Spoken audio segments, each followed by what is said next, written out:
Depuis des centaines d'années, des hommes, des femmes s'engagent aux côtés de ceux qui veulent découvrir, transformer ou changer le monde. Que serait devenu Christophe Colomb, Molière ou le Caravage sans ces quelques hommes de pouvoir et d'argent qui s'engagent financièrement à leur côté? Depuis, ce sont des centaines d'hommes et de femmes, d'entreprises, de fondations qui chaque jour soutiennent ceux qui font. On les appelle les mécènes. Mais qui sont-ils ? Que font-ils et pourquoi s'engagent-ils ? C'est ce que la Fondation territoriale de Loire-Atlantique et moi-même, nous avons voulu découvrir en explorant ce monde riche et méconnu du mécénat. Je m'appelle Patrick Longchamp, bienvenue dans Simple comme mécène. Voilà, bonjour à toutes et à tous, bienvenue dans ce 4e épisode de Simple comme mécène. On va évoquer aujourd'hui la question du mécénat en nature, mais pas que. Et pour ce faire, j'ai la joie d'accueillir deux invités, une association, une entreprise. Vous en avez pris l'habitude depuis le début de nos échanges dans ces différents épisodes. Et aujourd'hui, deux femmes autour de la table de Simple comme mécène. Tout d'abord, une entreprise du territoire de Loire-Atlantique, Béatrice Vathiot. Bonjour Béatrice.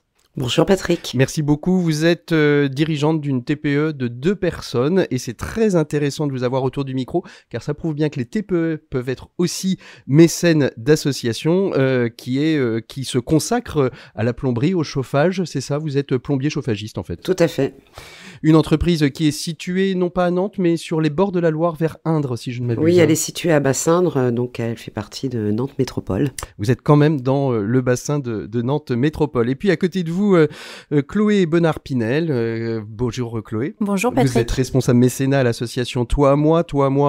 On peut l'évoquer, on va la réévoquer d'ailleurs, mais c'est cette association qui aujourd'hui permet aux personnes sans domicile fixe de pouvoir trouver justement un toit, un chez eux avec leurs clés, leur appartement, pour un temps court ou un temps long, mais en tout cas de pouvoir avoir un toit sur la tête. Et on verra avec vous justement comment vous collaborez avec des entreprises de toute taille, que ce soit des TPE, des PME, des ETI, peut-être même des grands groupes, mais surtout se pencher sur la question des TPE-PME qui souvent dans la question du mécénat, non pas qu'elles soient frileuses, mais ne savent pas ce qu'elles peuvent faire, comment elles peuvent le faire et à quelle hauteur elles peuvent le faire. On verra tout ça avec vous. Je vais commencer avec vous, Béatrice Vathiot. Vous êtes donc dirigeante de ATC Watt, on l'a dit, une société de plomberie chauffagiste. Racontez-nous un petit peu l'histoire du mécénat. Quand vous créez votre entreprise, vous dites il va falloir que je mette un pan de mécénat ou ça vous est tombé dessus comme ça un jour en vous levant ou en rencontrant Denis Castin qui est le fondateur de Toi à moi? Ça, on va dire que on dit qu'il n'y a pas de hasard, mais non, je ne cherchais pas à être mécène, mais ça faisait partie de mes valeurs, parce que j'ai créé une société pour qu'elle ait du sens, tout ce qui est actuel. C'est ça, du sens, tout ce qui est actuel, exactement. Et en fait, ça m'est tombé dessus. Donc la société est à Indre, donc je suis chauffagiste, donc je change des chaudières. Donc j'ai changé la chaudière d'un des fondateurs. Ouais. Puis au moment de payer, il m'a parlé de mécénat. De mécénat. Et j'ai dit ah ouais, ok, ça me plaît bien, et je l'ai fait. Voilà, donc ça a été le début de l'aventure. C'était le début de l'aventure. Vous avez juste changé la chaudière chez un des fondateurs de Toi à moi. Il vous a dit écoutez, nous on a des appartements, on aimerait bien avoir un petit coup de main. Donc en fait le premier élément, la première pierre du mécénat, ça n'a pas été un chèque, c'était plutôt du mécénat en nature. Vous êtes allé dans un appartement faire comment ça s'est passé la première. Après la partie vraiment pratique. L'important c'est le sens. Alors quelquefois ça peut être du mécénat effectivement en faisant de la réparation, du dépannage, parce que l'idée de Toi à moi c'était une idée forte du début et qui je pense continue. Bien sûr, ouais. L'idée c'était de pas mettre des gens dans un ghetto, c'est-à-dire de les insérer dans la ville. Et dans la ville, c'est en cœur de ville, c'est d'acheter des anciens appartements. C'est ça, et il faut les rénover. Il faut les rénover, et puis il y a souvent du dépannage, et il y a souvent du dépannage de plomberie, qui sont liés d'une part parce qu'ils sont anciens, et qui sont liés aussi à la population. Oui, qui peuvent avoir des défauts d'utilisation et d'entretien. Voilà. Chloé, justement, rapprochez-vous du micro. Avoir justement Béatrice qui intervient sur des appartements, vous le disiez, il peut y avoir une complexité des personnes qui sont accompagnées parce que le parcours de vie est complexe, parce que chacun fait sa route, fait son chemin. Mais avoir un tiers de confiance, des personnes qui interviennent toujours, la même personne dans les appartements avec ces publics-là, c'est aussi rassurant pour l'association. Oui, tout à fait. Pour nous, c'est extrêmement précieux de pouvoir appeler à l'aide, entre guillemets, Béatrice et son équipe chaque fois que dans un appartement, il y a même une toute petite réparation à faire, le chauffe-eau qui fuit. C'est à la fois au moment où on fait nos travaux, où on met les logements en état pour être... pour mettre une personne bénéficiaire à l'intérieur, ouais. Donc, et à la fois au quotidien de la vie de l'appartement, toutes les petites réparations qu'on a besoin de faire. Et c'est extrêmement précieux pour nous de pouvoir avoir quelqu'un qui intervient souvent très rapidement. Alors justement, des profils comme ceux de Béatrice, alors non pas en tant qu'intervenant et don en nature, mais de petites structures de TPE, PME, ça a été les premiers mécènes pour toi, moi. C'est difficile d'aller les adresser, d'aller les chercher. Est-ce qu'ils ont conscience qu'ils peuvent aider à la hauteur de leur petit chiffre d'affaires ou de leur moyen chiffre d'affaires? Alors, ils ont souvent très peu conscience de ça. Effectivement, ce sont aussi des entreprises qui travaillent beaucoup à flux tendu, qui sont souvent débordées. Donc, ce sont des entreprises qui ont peu conscience de cette capacité-là. Maintenant, on a pris le réflexe, nous, de beaucoup travailler le sujet, alors à Nantes, mais aussi sur nos autres antennes, parce qu'on sait à quel point c'est précieux. Quand on fait intervenir un artisan, au départ, comme un prestataire extérieur, d'avoir le réflexe de parler de mécénat à chaque fois, et il arrive que ça prenne, et ça c'est super. Parfois ça va être juste pour une opération et puis ça va pas se renouveler. Parfois ça va se poursuivre dans la durée. En tout cas, le modèle qu'on a construit à Nantes dès le départ avec des entreprises comme celle de Béatrice, on essaye de le reproduire. On y croit beaucoup, on essaye de le reproduire sur les autres antennes. Le but de Toi à moi, c'est autour de chacune de ces antennes, autour de chaque ville, de construire un écosystème d'acteurs, que ce soit des citoyens ou des entreprises mécènes. Et pas les dupliquer pour les dupliquer, mais aussi de regarder un petit peu ce qui se fait dans le territoire pour pouvoir aller en chercher la substantifique moelle. Béatrice, vous êtes mécène depuis 2012, je crois, de Toi à moi. Si on vous dit aujourd'hui vous êtes un des grands mécènes de Toi à moi, de par l'action que vous menez au quotidien, ça vous fait sourire?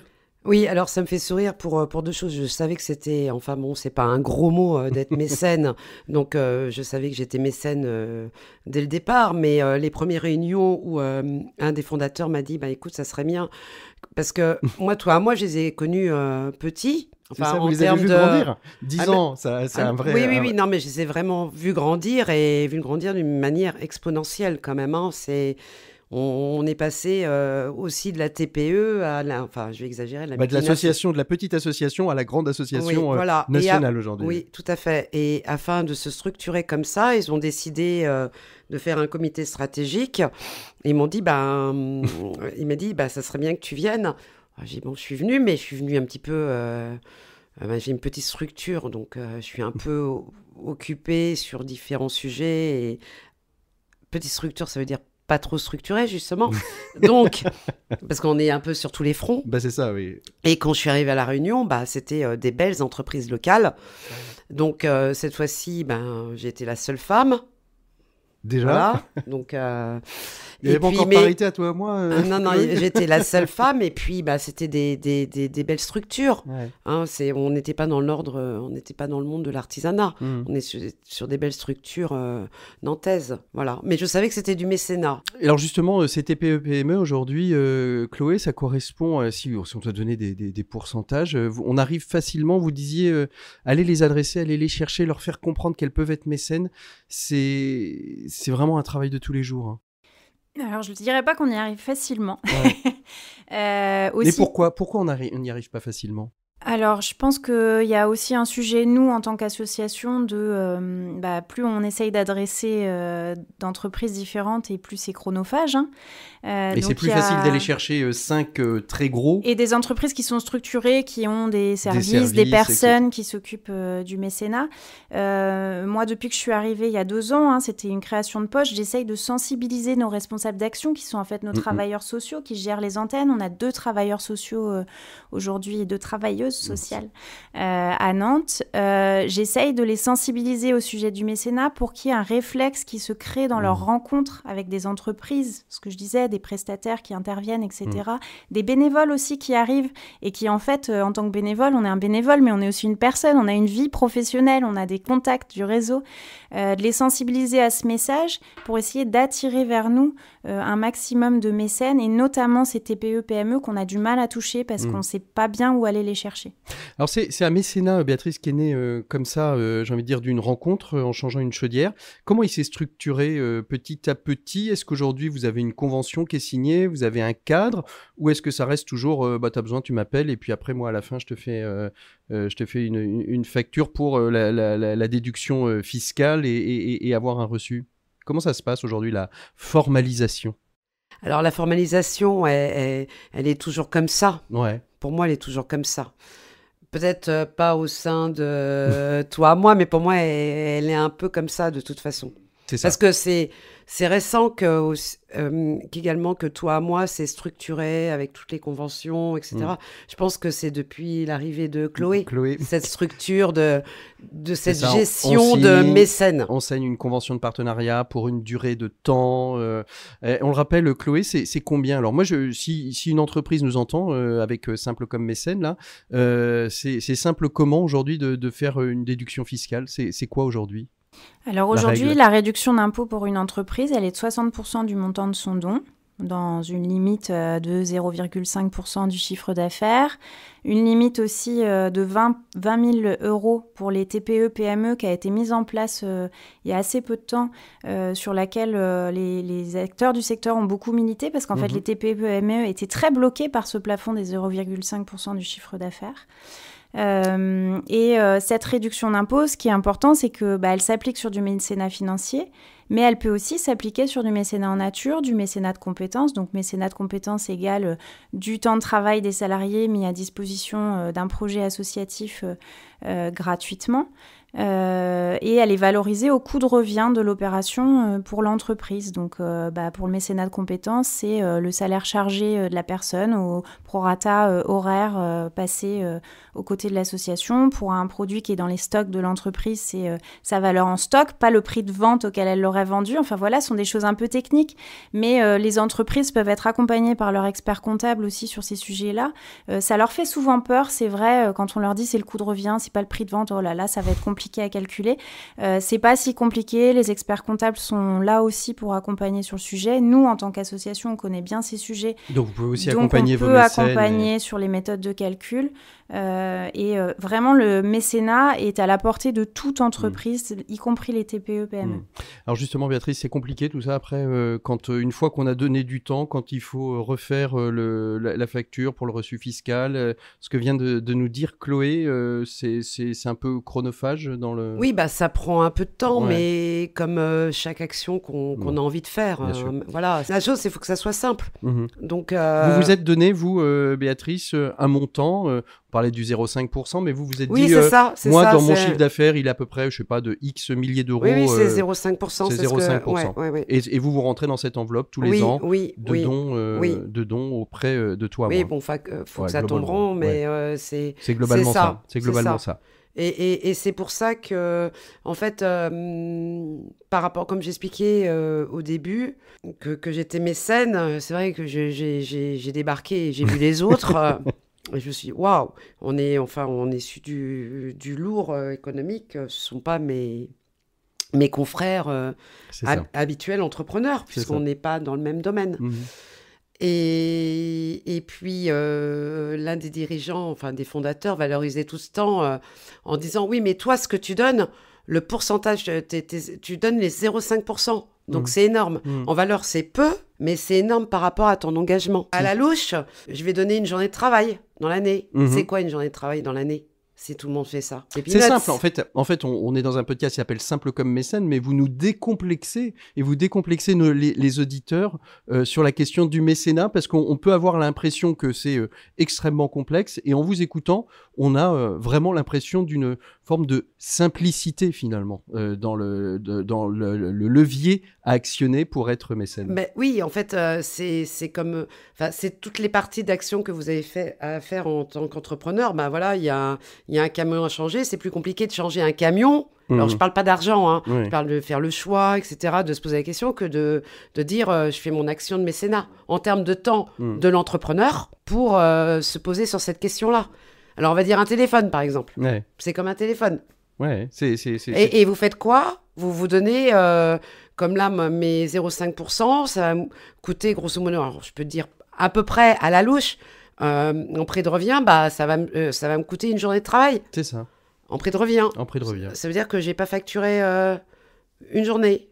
Bon, Sur une année finalement. c'est quoi? C'est pas grand-chose. C'est quoi? Et si Et tout ça le monde peut- fait ça, Chloé, si vous aviez un mot à dire à des entrepreneurs qui nous écoutent pour devenir mécène et pour leur dire finalement c'est simple d'être mécène, vous leur diriez quoi?